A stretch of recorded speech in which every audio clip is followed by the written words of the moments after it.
Good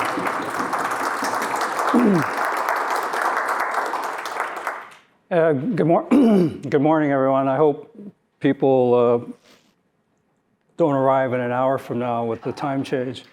But so today I'm going to talk a bit about target curves for the new B&K 5128. And I'll first start with a little bit of review of what the Harman target curve is and how it was derived and how it was validated. And just, it was funny, this morning I got a text from a co-author who co-authored a lot of this work, Omid Kansorpur. I don't know if he knew I was here, but he took this picture driving home. And he said, "Hey, Shaw, what does this shape of this hill remind you?" So I know a few years ago, this is not uncommon. People will see landscapes and it'll remind them of a target curve or a headphone. I remember a company from Austria released a new prototype and it looked like, and I found a picture of the Austrian Alps that matched it. It had all these craggy peaks, and so I wondered if it had been inspired by the Austrian Alps. But it looks a lot like it, and this is just a few miles from where I live. But to go back in 2013, 2014, we did this experiment where we took a neutral speaker, anechoically flat, good sound power. We put it in our reference room, and we measured it with a Grass 45 711 coupler. We took it apart and mounted it in a styrofoam mannequin that was more or less similar to a Kemar head, but it wasn't exactly like it. We flush mounted it, and then we did a spatial average of 2 speakers, and then later we did it with 7 speakers, so 7.1. And then we did experiments. We made the speaker flat at the listening location, so it had a steady state flat frequency response. And then we measured it, and then we did experiments where we had a bass and a treble shelf filter, and people would adjust it until they thought it was well balanced or to their preference. So that's basically the AE around ear, on ear target curve. And you can see we started off with the flat loudspeaker, which is the dotted green curve. And we did a series of experiments, and the final one we ended up with is the blue one, which was based on a large sample of 249 people. And if you take a flat loudspeaker in the room, people want to hear more bass, so they adjust the bass up about 6.5 dB, and they turn the treble down about 1.4 dB. And to them, that makes it sound balanced. And if you give people the same controls in the room with the loudspeaker, they'll do something very similar. So the end result is that people want to hear a headphone that sounds similar to a well-designed loudspeaker in a semi-reflective room. And the original research, we had this Grass 45 CA, which you'll notice is a flat plate, so it's not shaped like a human head. It's quite flat, and that actually has a consequence in that headphones tend to seal very well on this plate. It doesn't have the curvature of a head, and it has a pinna, but the pinna in this case this is a modified pinna that Todd Welty did, and he found that the original pinna that came with the Grass was very stiff, and it stuck out from the head because it was designed for a behind the ear hearing aid. So as a result, pretty well every headphone we measured would always be very leaky, and it was much more leaky than it was on a human. So Todd did this very nice study where he measured many headphones on several people, and he measured the leakage, and then he compared those human measurements to this device, and then he modified the pinna until it produced the same amount of leakage on average on 15 headphones or whatever on humans. And that became known as the modified pinna. And shortly thereafter, Grass was paying attention to our work, so I don't know if we inspired it or they're already thinking this, but they came out with a much more pliable silicone, softer pinna that would move when you put a headphone on it, and it also didn't stick as far out, so it more closely matched what we have. So how did we validate this? We first, we had this in-room, this headphone target curve based on an in-room measurement, and then as I said, we went out and we did two things. We first tested this target against many well-known headphones, and then we did some method of adjustments, and we went to 4 different countries, Canada, US, China, and Germany, and we used both trained and untrained listeners. And we tested it against some very well-known, generally well-regarded headphones. Well, 2 of them are well-regarded. One of them at the time was it was by far the most commercially successful headphone. It accounted for, I think, more than 50% market share of headphones costing over $200. And our marketing people, brilliant marketing people, thought that we should simply duplicate the sound and the measurements of the Dre because it was a proven success commercially. That sound sells. And I said, no, that their marketing sells. Dr. Dre, the flashy design, the logo, that's all bling, and that's what's selling the headphone, it's not the sound. And they said, well, you don't know what you're talking about. So I went out, I included this headphone in this test for that, and for the purpose of showing them that it's not sound, it's marketing. So we went out and did this study to remove the marketing and all these visual branding biases. You have to do a blind test. How do you do a blind test with a headphone? And we first started trying to blindfold people or bring them into the room and put the headphones on from behind. And that sort of worked, except after a while, people, they knew when the Audi's LCD2 was on their head because it weighed 600 grams or something like that. And they say, well, that's a heavy headphone again. I gave that a 3 last time. So it becomes no longer a blind test because there's cues there or clues about what headphone based on the feel, based on the weight. So the nice thing about this method is it eliminates that. Now, it's not perfect, but it turns out it gets pretty close. We did a lot of validation studies, and the difference between an actual headphone and a simulated version, the correlation was 0.86 for over-ear headphones, and for in-ears it was actually higher. It was over 90%. But what they did, they went through a series of trials. A, B, C, D are the different headphones, and the order's randomized, and we get a measure of their overall preference. And it turned out that the trained listeners are very much in agreement. They like headphone 1, which is the Harman Target Curve. HP2, I believe, is the Sennheiser. HP3 is the Audis, and 4 was the Beats headphone, which marketing said was the world's best headphone. The untrained listeners generally agree as well. There's just more scatter in the data. There's less discrimination. But we came away thinking that if we can make it good for trained listeners, that untrained listeners will like it as well. We don't need to make different SKUs. And this has been true for all the research I've been doing for over 30 years, whether it's loudspeakers or car audio or headphones. Generally, good sound is universal, within a certain tolerance.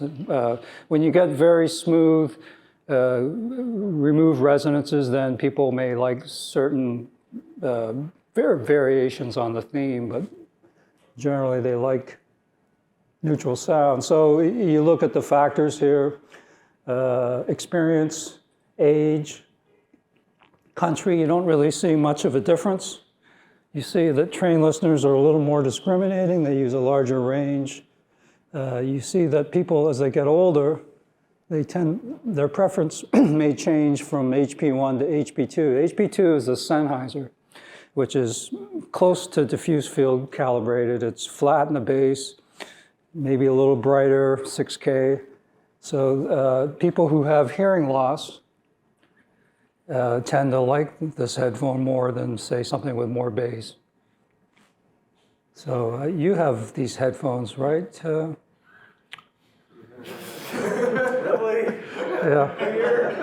I like them. You may want to get your hearing checked. Roasted. Okay. Just kidding. It's a great headphone. So we also did an experiment where people could adjust the bass and treble of a headphone nominally tuned to the Harman in-room flat curve. And they could adjust it over a range of plus or minus 15 minus 5 dB in the bass, and they could do this in quarter dB increments, and then they could adjust it 15 dB in the treble, quarter dB increments. And they did a series of 5 trials where we would randomize the starting level of these 2 filters, and they would move them until they like the sound, and then we take the average. So averaged over 249 listeners, we found that people generally adjusted it to 6.4 dB, and the treble, which was initially flat, in-room flat, they would turn it down about 1.5 dB. Of course, they would change it depending on the music, because music is made in studios that are not really standardized, different studio monitors, different playback levels. So the recording chain is still a variable and is part of what we call the circle of confusion, where whenever you're evaluating a product, you never really know the music you're using is calibrated or was made over a similar neutral monitor. We found that males like a little more bass than females and more treble. We don't know if this is because of hearing loss. We don't know if it's because of their ears. And we're not even confident that this is real because the sample size of females is very small. It would be fun to do a follow-up study with an equal balance of males and females.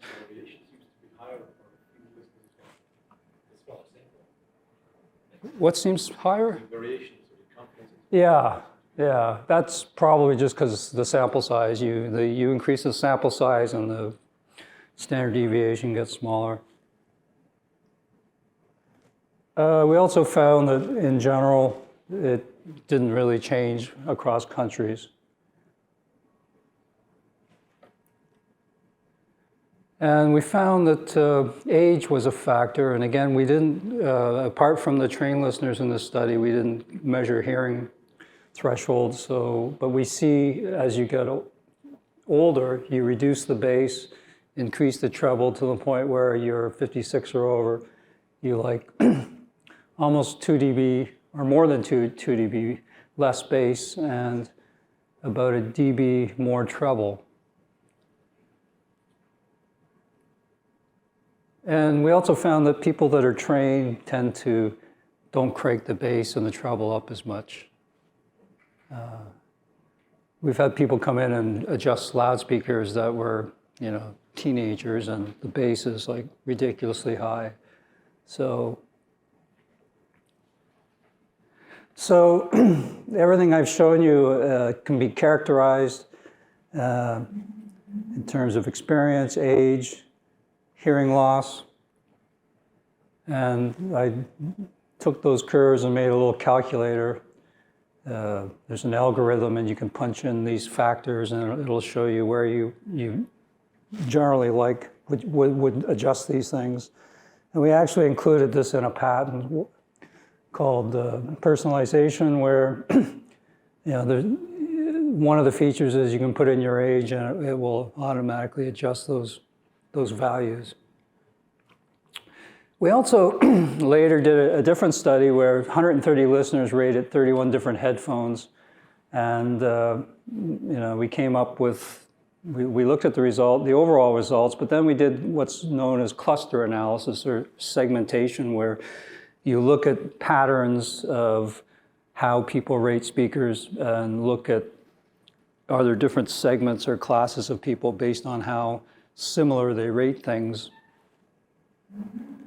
And we found that there's basically three classes or segments. The largest class accounts for 64% of the listeners in this study.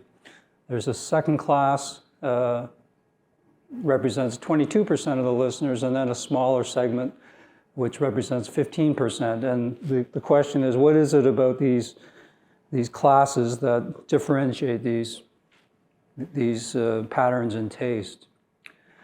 So we looked at the five most and the five least preferred headphones in each class to see what they liked. And we look at it in terms of error curve, which is how much it deviates from this target. So if people really love the target, the error curve will be flat. And if their tastes tend to deviate more from the target curve, this error curve will deviate from flat or zero. So here's the three classes in terms of the five most preferred. And you can see the class one are people who tend to like the Harman target curve, maybe a little less bass, but this is averaged over 5 headphones. You have a second class, class two. These are people who like more bass, 4 to 6 dB more bass. And then you have a third class who are people who like less bass than the Harman target. And if you look at the demographic profiles, class one includes all types of listeners, trained, untrained, fewer over 50 years old, both male, female. The second class, these are people who love bass hounds, mostly male, younger listeners. And there's been other studies in the literature where they found males, they've looked at personality in terms of the 5 traits, and they found that young males tend to crank the bass, and it's related to this personality trait called aggression or whatever. And it's like a macho thing. So they like 3 dB more bass and maybe 1 dB above 1K. And then the third class, which is the second largest class, were mostly untrained, disproportionate number of females, and people over 50 years old. So it could be compensating for hearing loss, for example. It could be something different about females, which we have some, a little bit of evidence that they tend to like less bass and less treble. So Headphone.com took this, what we learned from this, and they've applied this concept to not showing just a single target curve, but showing 3 target curves. The class 1, which is the green one, people who like more bass, which is this dotted one, class 2, and then class 3 is this class of people who prefer 2 dB less bass. So they're trying to get across the concept that there's no one single curve that satisfies all people, and that there's variations on the theme, which I think is a good idea. You notice, though, that the tolerances are quite large in the bass and very tight in the treble.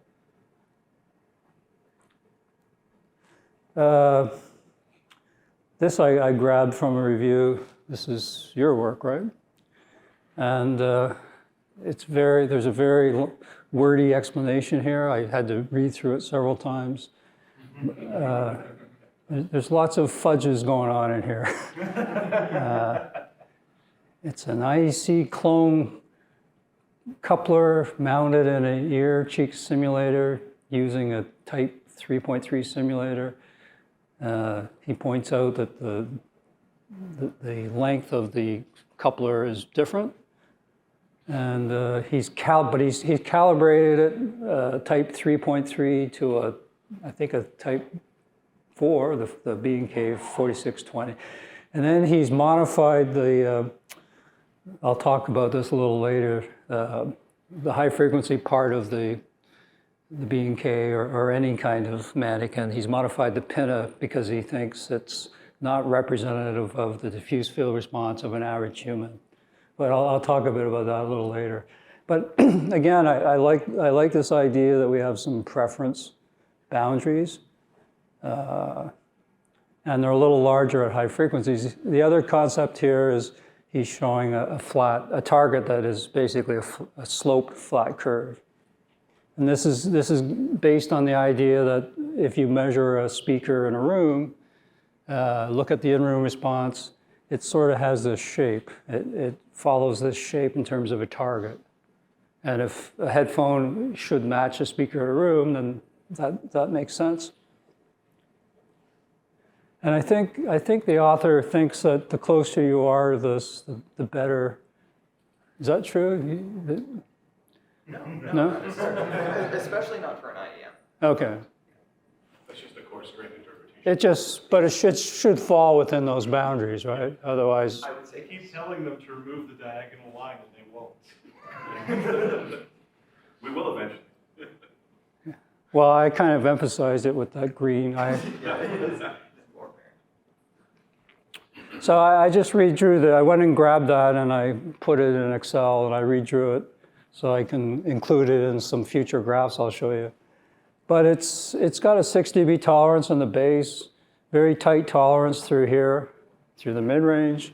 So you don't want to deviate too much, and then a larger tolerance at high frequencies.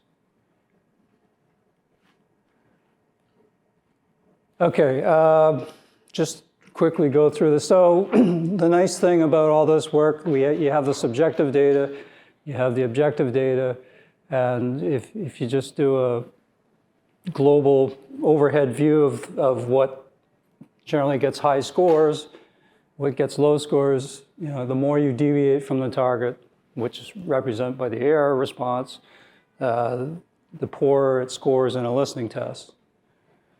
So you can basically look at some metrics based on those deviations, the absolute slope of the error curve and then the standard deviation. And you can predict the results with about 86% correlation. There's a couple of outliers here. And the error is about 6.7 of a rating on a 100-point scale.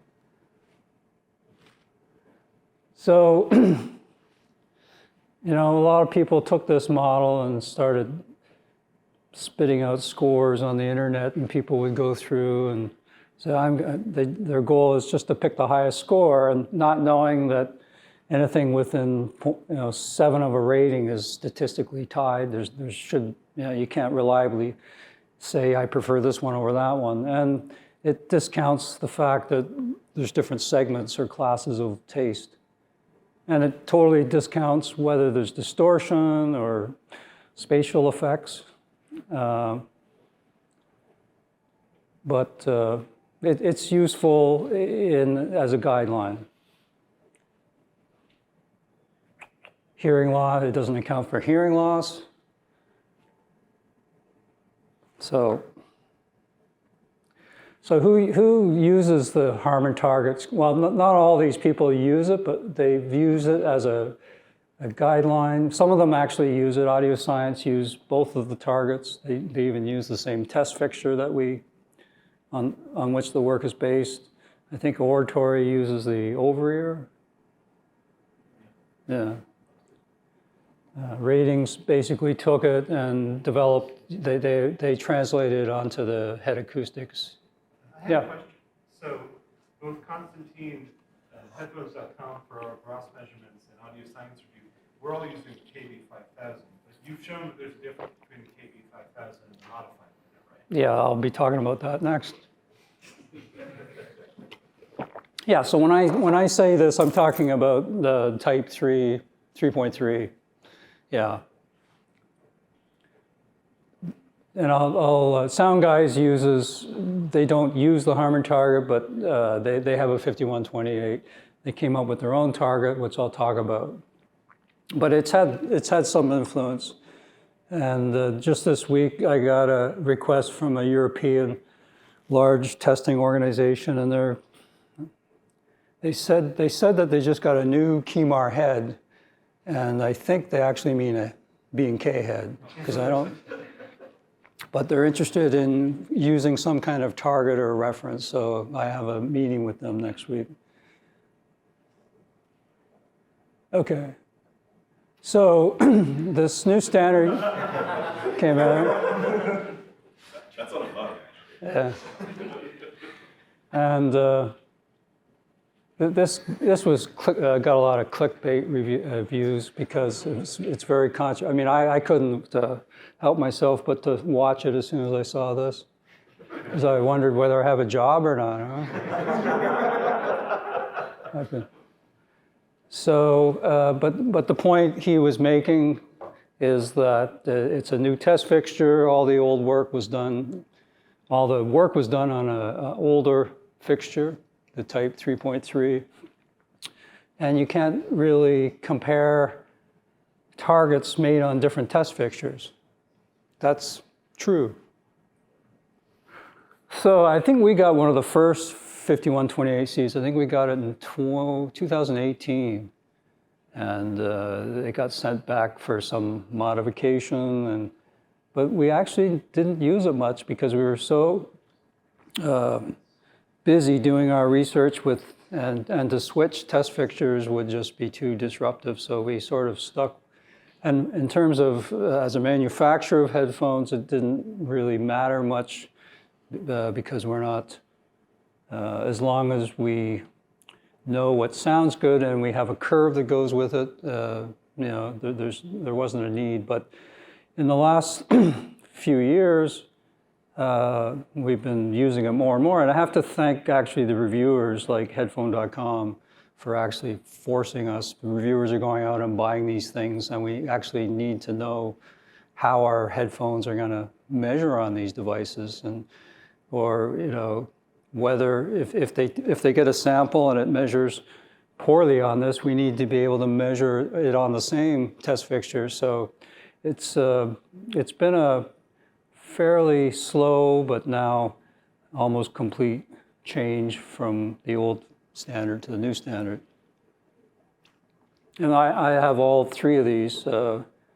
We just recently, last year, bought one of these, which is nice because I can take it home under my arm. It spends most of its time in my dining room. And then we have, this is nice because you can drive in the car lane. This one, if you try to put that on the seat and tell the cop, well, it doesn't come with a torso. It's pretty weird going for custom with it, too. Yeah. And they do measure differently. This is the input impedance of the type 4.3. You can see the first quarter length resonance is lower. This is a longer ear canal. It's a larger volume. So there are differences, and it turns out when you measure headphones on them, there are differences. So the first approach we took, we wanted to compare headphones, IE headphones on these fixtures. We took 20 headphones. This is what we were using. You naturally get a very good seal on these because it's sort of conical shaped. So the headphone goes in there. They're really quick. You put it in, zoom.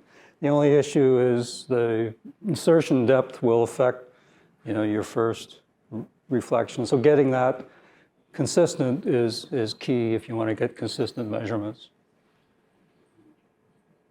So we measured these 20 headphones on both fixtures and then looked at the differences. And these I had to go upstairs in our lab. All these things were stored in boxes from like 6 years ago. And I measured them. And this is the difference between the two fixtures for each individual headphone. And you can see when you measure them on the B&K, you get less bass, up to 10 dB differences, and above 3 or 4 kilohertz, you get wildly differences. And some of them are probably related to the insertion depth in the coupler. Were all of those passive, or were they They're all passive. Yeah. noise canceling ones? What's that? No noise canceling. No. No, I wanted to keep it as simple as possible, and I didn't have any exotic ones with balanced armatures. There might have been a couple in here. I'm sure if you have a balanced armature 4-inch driving these things, you get much even bigger differences. Because the impedance of the headphone it's sensitive to the impedance of the coupler, and at low frequencies, you'll get big differences. So on average, this is the difference between those two fixtures. And anyone know what this thing here is? I think it was discussed yesterday. So it's shift, right? Yeah. That's the distance between the front of the ear tip and the microphone is larger in the 5.8, of course. Yeah. So the resonance peak will shift, which will dip with the peak. So if you take that difference and smooth it a little bit, you can see that the 2019 IE target curve measured on the type 3.3, which is green, to make it translate to the 5128, it would be that red curve. So it would have a little less bass, 2 dB less bass, and more treble above 3K. And this is something Jude alerted me to a few years ago. He was one of the first people using 5128 a lot, and he called me up one day and told me, he says, the target curve, the 10 dB bass boost in the IE target curve can be explained by these coupler differences. And I didn't really believe him at first, but he was right. Now, it may not be as large as we think it is, but it's on the order of 2 to 3 dB, and it raises the question whether we really need different target curves now for IE and over-ear headphones. I'm not so sure. I think I said 4. 4? Yeah, I remember it was 4. Yeah, well, it depends on the headphone, Yeah. of course. And I was actually, that your suggestion, interested. I went back and I took the original headphone that we used for all this research, and which is the Sennheiser Momentum. And I had Todd did this before I did. That's his measurement. And I did it, and we were very close. This little blip here, by the way, you probably noticed this on in-ear headphones. You measure it in a 5128 and you get this little blip. It's some kind of mechanical, the headphone is resonating inside. And if you put it in a human or a steel coupler or whatever, that resonance goes away. So I've purposely not included that resonance in any target curve because it's not real. It doesn't happen in a human. I've seen it on some humans. Yeah? Because we have headphones with microphones inside them, and you can measure, and it doesn't go there. It's not there. So yeah, so on this particular headphone we used for the research, it was 3 to 5 dB less. So that would tell me that the preferred bass level is very close to an over-ear.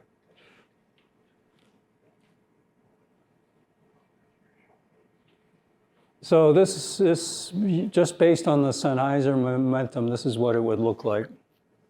This is what the 2019 target curve would look like translated on a B&K 5128. Now the question is, it's the same sound as before.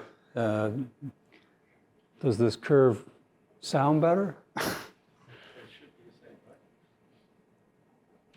Okay, what about circumaural headphones? So this is a little older work. I presented this already, but this was 20 headphones over ear, a couple of on ear measured on the 2 test fixtures. And this is the grass with Todd's pinna, because that's what the research is based on. And you can see there's also less bass when you measure it on the B&K. That's on the order of about 5 dB. So if you compare the differences between in-ear and over-ear, there's more bass, or less, there's more difference in the bass for over-ear than the in-ear. The question is it the coupler, is it the leakage?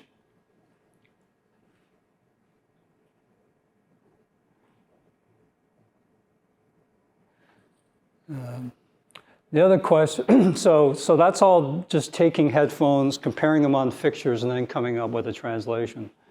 So we wanted to go back to our original methodology where we went back into the room. We took 3 mannequins. This is the B&K 5128, the Kemar. This is a new mannequin that is based on our work where we measured 350 people in our Hyperion sphere and measured their HRTFs. So the idea is you go in and measure with your mannequins, you do your method of adjustment experiment, and then you come up with a target curve. So we measured binaural room impulse responses in a 24-channel system with these 3 mannequins. We made them with both open ear and blocked ear canal measurements. We wanted to see the contribution of the coupler versus the blocked ear, which is the torso pinna effect. Archie, this mannequin that I showed you, this is based on an average of 350 people. So unfortunately, we didn't measure people's ear canals, so this doesn't have an ear canal. It was all measured in the blocked ear, so we have basically a microphone in Archie at the blocked ear canal. We measured, so the speakers we're using, JBL's 708i for the main layer. At the ear level, 705s are used as height channels and floor channels. And then we have 4 subwoofers in the corners. And so we measured the binaural room impulse response for all of these speakers. Whoops. And this is unfortunately, I didn't have time to get the measurement out of our own lab, so this is based on the audio science review. But it looks reasonable. And so this is the on-axis reflections, sound power, and I just sort of tried to predict what the predicted in-room would be. So it's close to this 10 dB slope, but it's actually less. And this slope will depend on the directivity of the loudspeaker. These happen to be perhaps a little more directional, higher frequencies than our original study, where we used a Rebel F208, which has broader dispersion. And this is the flat in-room response of those 24 channels. So that's basically what I was measuring.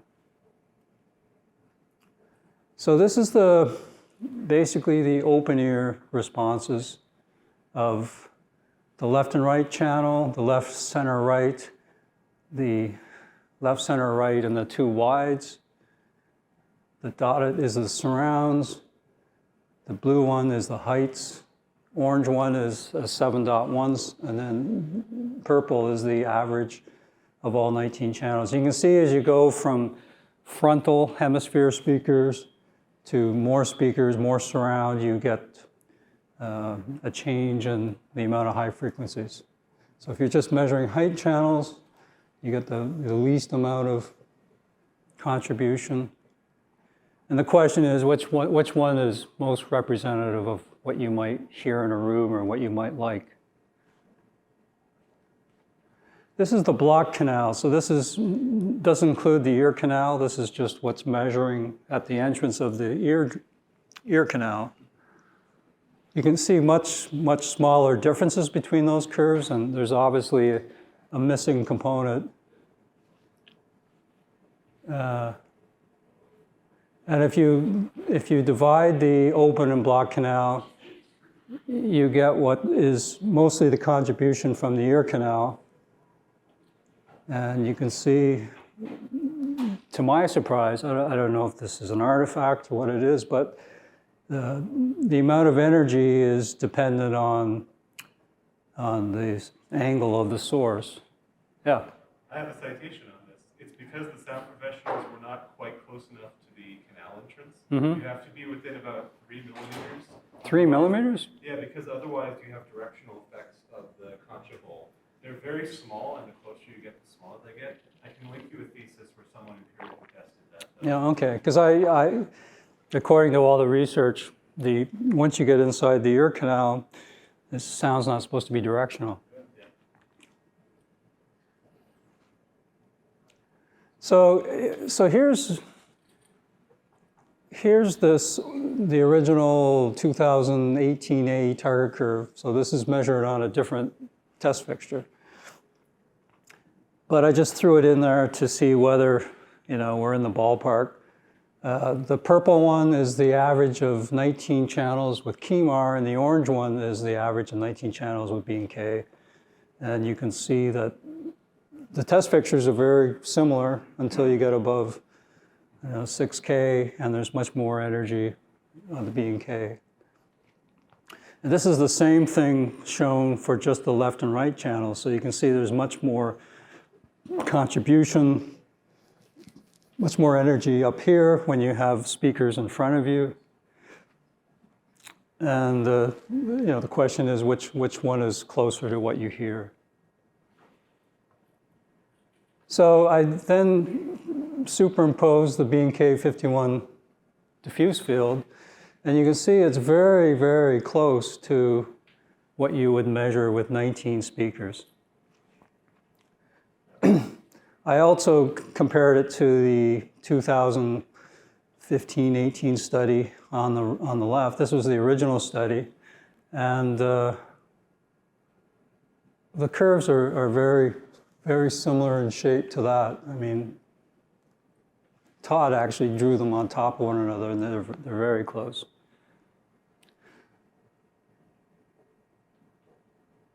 So my thinking was, I'm just going to use the 5128 diffuse field because it's very close to what I measured in the room.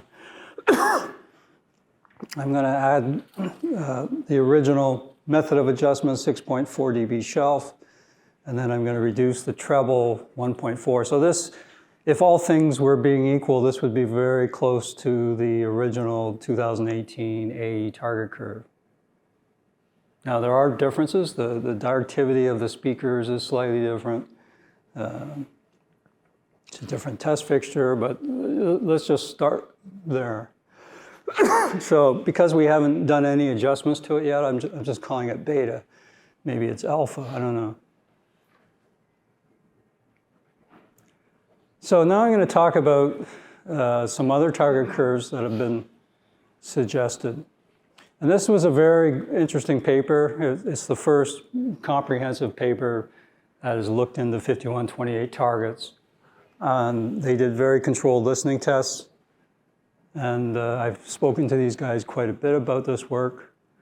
So they did controlled tests where they simulated 32 different headphones and target curves on a biodynamic. I questioned biodynamic when I saw that. Because I've seen some biodynamics that are horrible. Yeah. The unit variation of this one is too high for that test. The variation? Yeah. Or variation of a BT770. Variation in terms of manufacturing? Or? If you buy 5 units, they're not going to get that. Yeah, so I don't know if they carefully picked them or chose them or. Yeah. The other question I have, why choose a closed back headphone? They told me they were worried about signal to noise, noisy, but that people would hear background noise. But generally, when you have something that close to your ear, background noise is not an issue. They did a study in Denmark and Japan, and their motivation for that, it turns out, wasn't because they were. What their motivation was is that it's a sort of a private government associated lab, and they're selling test reports to companies because they're independent. And according to some European law, in order to publish a test report and for a manufacturer to say, I'm better than brand A or B. They use the same criteria as testing soda pop or food, where, for example, in the US, you have to do a study in 4 different geographical areas, the South, Minnesota, to represent the entire population. So I said, well, that's ridiculous because good sound is universal. There are no regional, as far as I haven't seen no data. So they want to basically, they were actually surprised that Danes, I said, I'm not surprised. I've never, in 30 years of research, not witnessed regional preferences. So they would like to do the study in other areas, including the US, so that they can prove that they don't need to repeat the study across the world. So they also included some headphones that they simulated, and they included the original version and then some modifications. And this is what they found. They found that the top 5 headphones fell in this blue shaded area. They claim that this is the original Harman Target AE. I don't know that it is because it was based on a translation someone at Audio Science Review had done. Yeah. So it may be close. This dotted one is the mean of those top 5 headphones. So you can see that this is pretty, let's assume this is the Harman Target. It's pretty compliant until about here, where the Harman Target has a lot more energy, and then at 3K there's a little more energy, and then above that it's got less energy.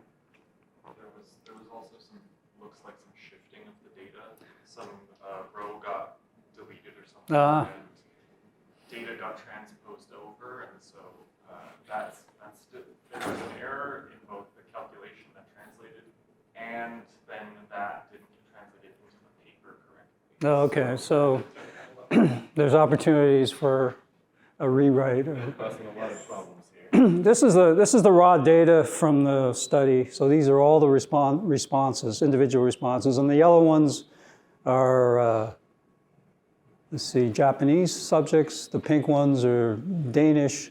And this is the mean response for Danes, the mean response for Japanese. And I find this interesting. I missed this originally. So they found that there was no cultural preferences between headphone curves, but you can see that Japanese basically have no preference. Those headphones are all basically statistically tied. And the Danes are much more discriminating. There's larger. Now, well, I don't know. I think that I don't think training was an issue. So what could be the issue? My theory is, and there's been some evidence of this in the literature, that there are cultural differences in how you put someone in a test, and depending on how you interpret the scale, how you interpret the instructions, and generally, how mean do you want to be? And Americans and Danes apparently like to be mean. When they hear something that sucks, they express their opinion. And I think certain Asian cultures, they're more reserved and less willing to go out on a limb and say that sucks. That's just a theory. And it seems to give praise as well. Yeah. It looks like the opposite is true, right? Like they're less willing to say 100. Yeah, they're using They're using a compressed scale. Yeah, compressed scale, which is typical of an untrained listener as well. They tend to be less willing to use the entire range. It's a little bit hedging your bets. Like when you haven't heard all the stimuli, it's always good in a test to show them all the stimuli before you show the otherwise you reserve using the full range until you're sure you've heard everything. Almost like they need anchors at the top and bottom. Anchors. Well, and there were some anchors in here. We have the free field, which scored the lowest, and then Someone liked it very high though. yeah. Very high rating. They probably own the Sennheiser HD 800.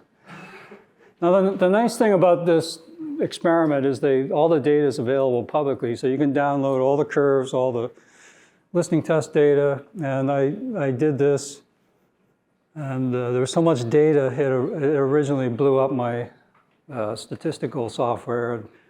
They actually admitted there was a bug and they had to fix it. So this, but if you go in and do post hoc analysis, the critical difference in order to be significant is about 0.4 of a rating. And if you do post hoc paired comparisons, you find that all of these are statistically tied. So it may look like one is strongly preferred, but they're not. But this one was the modified Harman Target curve.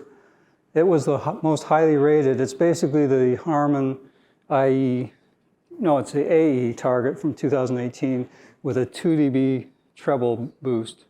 And adapted for the 5128. Yeah, yeah. This is, they claim this is the original Harman 2018 AE, which has also been adapted. Sound guys, they were very happy to see this result. They actually wrote a press release saying, we finally have validation of our target curve. But the interesting thing is the diffuse and the free field were clearly lower rated. So I decided in my test to include this one because it was the most highly rated in this study, so it's it's a benchmark. The sound guys, they have a 5128 target curve. They talk about the Harman target, but they say since the Harman wasn't done on this test fixture, we can't really use it. And they basically average several reference headphones they consider to sound good. And an important thing here, they say this is the same target curve no matter what type of headphone. So that's their philosophy. Headphone.com, this is their target curve. And there's another version which has slightly less treble here, which I didn't test because there was some confusion. You'll notice that it's different here than what you're used to seeing. And this is based on the notion that the pinna on the test fixtures are basically produce too much treble compared to human. So it's basically been modified using data from Hammershoy and Waller. Now, I've done some work where I've tested headphones on different test fixtures, and I found that on mannequins, you measure less bass than humans until you get to a flat plate, and at high frequencies, there's generally more high-frequency energy than what you measure on a human. This is all done with a blocked canal. Now, we also have data from our Hyperion lab where we've tested 350 people. And we've also tested it, compared it to mannequins. And this was these are the upper and lower quartiles. I think this is the mean compared to the test fixtures. And you can also see that the B&K 5128 has a little extra treble compared to humans, and the KEMAR also has a little extra treble. So there is some evidence that that these artificial ears are producing more treble than a human HRTF. Okay, so I picked 6 different target curves and I just did this test this week, so it's very, very much of a pilot test, I would call it. I wouldn't call it something I would be willing to publish. Randomized, level matched, double blind, 13 listeners, mostly untrained. And these are the 6 target curves, the B&K, Sound Guys, Harman Beta, Headphone.com, Harman IE Target 2019. It was done on the original headphone we used, the Sennheiser Momentum. You can see we've modified it. We put little MEMS microphones in here so we can actually measure in the person's ear canal whether there's any leakage or not. And these are the results. Surprise, I never, given how negative the reviews are of this, I never would thought it would do so well. But these three are essentially statistically tied. This one's preferred over this one's preferred over that and that. Anyway, you can see anything that's in the same group means it's statistically tied with the headphones in that group.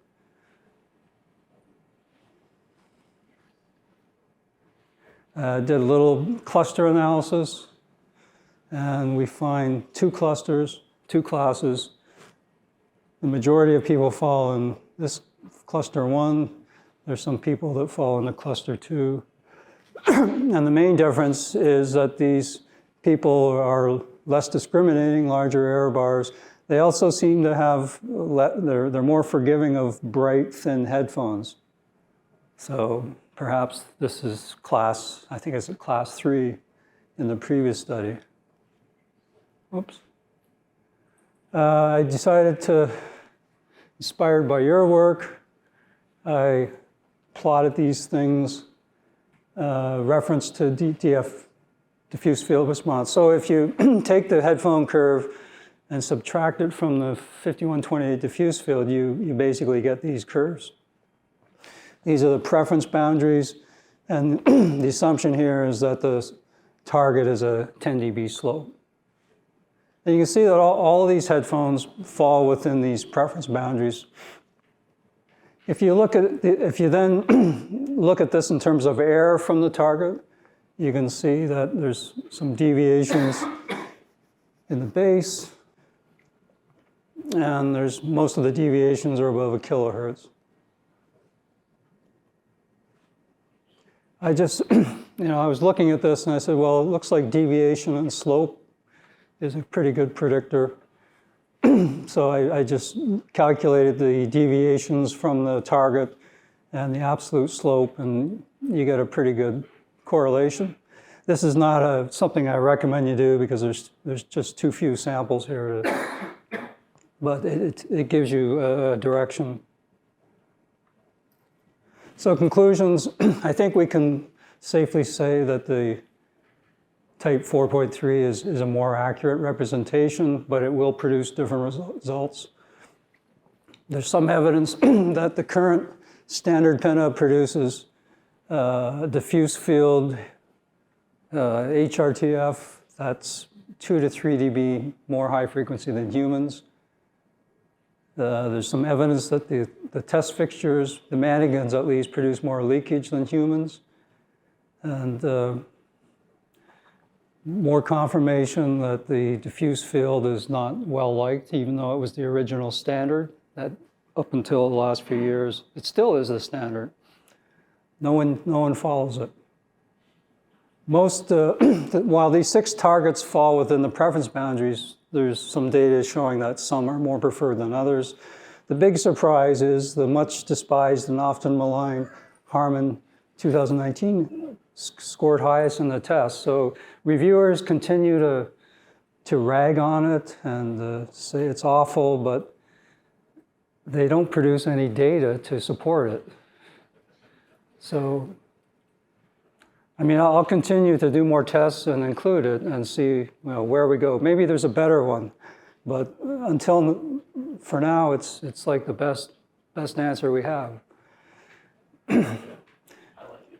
Target curve can be largely predicted by how much its frequency response deviates from the target. And although the beta was, it's encouraging, it's just a stab in the dark, and we're going to do more tests where people do adjustments. So we're doing a lot of work in measuring people's HRTFs. We have 3D scans of their heads. So we're able to have mannequins now that are statistically representative of the distribution of head sizes and pinna. And you can see that some of these heads are much different than what people are using right now. We're also doing work on ear canals. And we've taken the IHA database, which is 10 people with MRI scans. We've got the CADs of those. We've imported them into COMSOL, and we can do COMSOL modeling to predict the response at the eardrum, as well as measure at the eardrum these actual canals. So we can compare model simulations with actual measurements. And we designed our canals so that we can screw in the microphone part, the eardrum impedance of the 5128. And our simulations and measurements are actually pretty much in agreement. There's some deviations, but. Oh, there was a graph here I didn't include. Oh, well. Oh, here it is. So this is what is this? Yeah, these are the deviations of those ear canals compared to the 5128. So it tells us that within this is the momentum measured in the relative to 51. So we're seeing the variations of a headphone measured in different ear canals. So the question is, are those differences important enough to address, to personalize? And then the next challenge is, how do we predict those responses? We were able to do this because we 3D printed ears and could measure them, but if I just stick a microphone in your ear, how close can I get to measuring the actual impedance of your ear canal? That's it, thank you.